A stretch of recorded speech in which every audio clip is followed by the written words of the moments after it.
কিয়ামতের ময়দানে আল্লাহ যদি কোটি কোটি কোটি মানুষের সামনে বলেন, আমার রহমতের মায়ার নবীর হাতে প্রথম কালেমার হাতটাকে লাগাইছো, দাঁড়াও, আমি তাকে পুরস্কার দিব।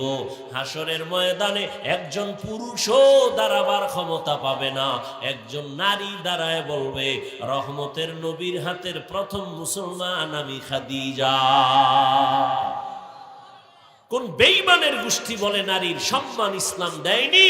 যারা বলে এদের মতো নিকৃষ্ট বেঈমান মুনাফিক আর কেউ না। আল্লাহ যদি কিয়ামতের ময়দানে জিজ্ঞাসা করে আমার দিন জিন্দা রাখার জন্য, আমার মদিনাওয়ালার কালেমা পতাকা উড্ডীন করার জন্য কে ময়দানে আগে রক্ত দিয়েছো, দাঁড়াও, আমি তাকে আজকে পুরস্কার দিব। দুনিয়ার কোন পুরুষ দাঁড়াতে পারবে না।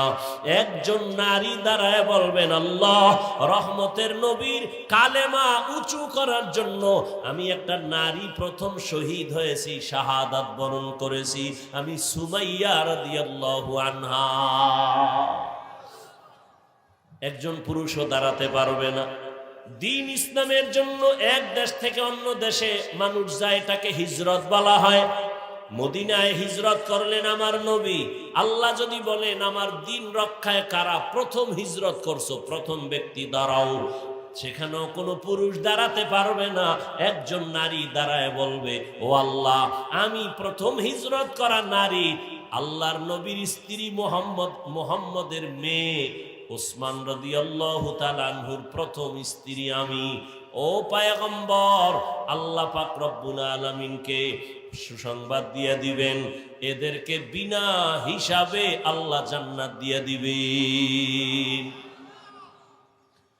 খাদিজা রাদিয়াল্লাহু আনহা কালেমা পড়ে ফেললেন, দাওয়াত কবুল করে ফেললেন।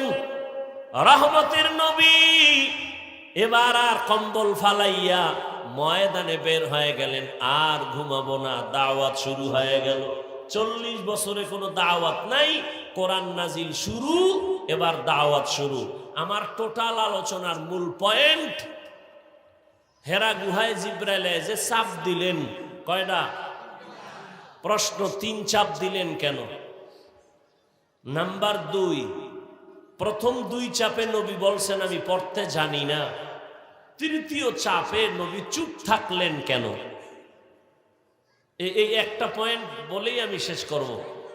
প্রথম 2 চাপে নবী বললেন পড়তে জানি না। তৃতীয় চাপে নবী চুপ থাকলেন কেন?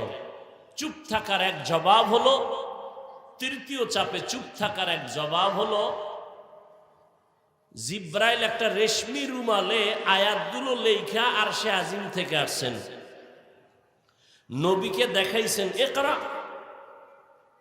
তো নবী তো উম্মি, নবী তো পড়তে জানেন না। যেমন হুদাইবিয়ার সন্ধি যখন হয় কাফেরের সাথে, কমপ্লিট লেখছে হযরত আলী সন্ধিনামা, তো লেখছে মুহাম্মাদুর রাসূলুল্লাহ, এই কথা লেখছে। এখন কাফেরেরা কয় রসুল লেখা যাবে না, রসুল যদি লেখো তা তো রসুল হইয়েই গেল, তাই আমার সন্ধি থাকে কি? আমরা তো মুহাম্মদকে মানি, ওরে রসুল মানি না, কাটো। ওমর এখানে বাবা গরম, নবী কয় ওমর থামো, খবরদার।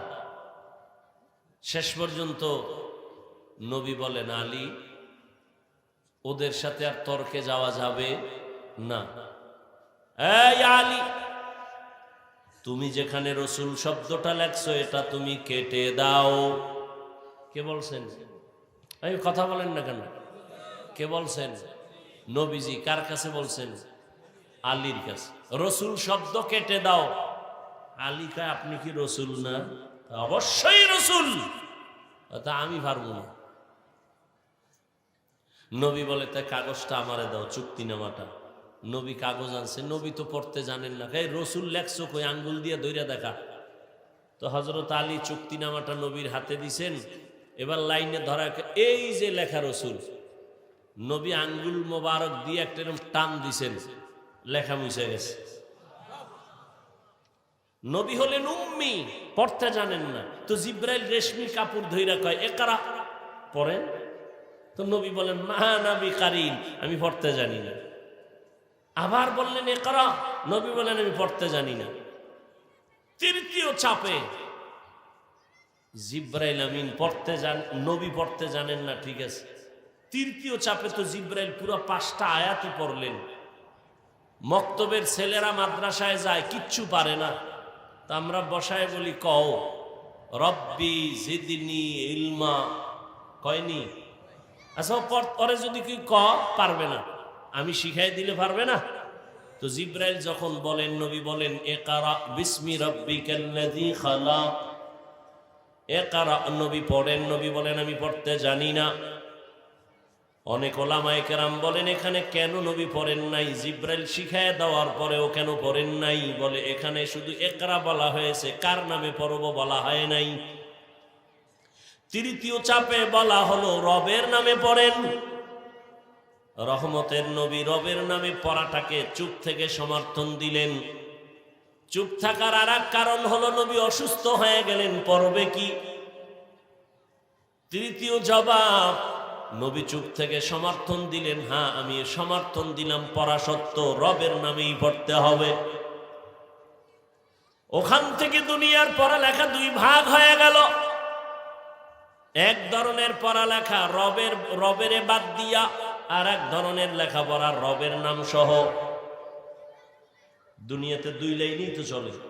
যেমন স্কুলে সন্তান গিয়ে পড়ে সরোয়া অজাগর, এটা কি রবের পড়া? সরায়াতে আফা, রবের পড়া। মাদ্রাসায় যখন যাবে ও গিয়া ওই অক্ষরে পড়বে সরয় ওজু, কি ও গিয়া পড়বে সরায়া আল্লাহ। ব্যবধান আছে না নাই? একই অক্ষর, একটা রবের নাম বাদ দিয়ে পড়া আর একটা রবের নামের পড়া। আগের পড়া কত মজার ছিল। সকালে উঠিয়া আমি মনে মনে বলি সারাদিন আমি যেন ভালো হয়ে চলি। এরপরে কি আদেশ করেন যাহা মোর গুরুজনে, আমি যেন সেই কাজ করি ভালো মনে। আর এখন কি এগুলো আছে? এখন কবিতা পড়ে ক্রিং ক্রিং টেলিফোন, হ্যালো হ্যালো হ্যালো, কে তুমি কাকে চাও বলো বলো বলো। আমি ম্যাও হ্যালো ক্যাট, বিড়ালকে চাই, জরুরি খবর আছে ডেকে দাও তাই। হামটিমা টিম টিম, তার খাড়া 2টো শিং, তারা মাঠে পারে ডিম। ঠিক নি? এটা কি সত্য কথা? শিংওয়ালা জানোয়ারে ডিম দেয়, তাহলে এটা মিথ্যা না? তাহলে যেই শিক্ষার ফাউন্ডেশন মিথ্যার উপরে, এই জাতিকে তো মিথ্যাবাদী বানাবে, সত্যবাদী বানাবে না। এরে আল্লাহর গোলাম, দুনিয়াতে 2 লাইনে পড়া চলে, একটা রবের নামের পড়া আর একটা রবের নাম ছাড়া পড়া। ভালো করে বুঝবেন, রবের নামের পড়াগুলোকে বলে কোরআনের শিক্ষা, ধর্মের শিক্ষা, ইসলামী শিক্ষা, মাদ্রাসা শিক্ষা। রবের নাম বাদ দিয়া যেই লেখাপড়াটাকে বলে জেনারেল শিক্ষা, জাগতিক শিক্ষা, দুনিয়ার শিক্ষা।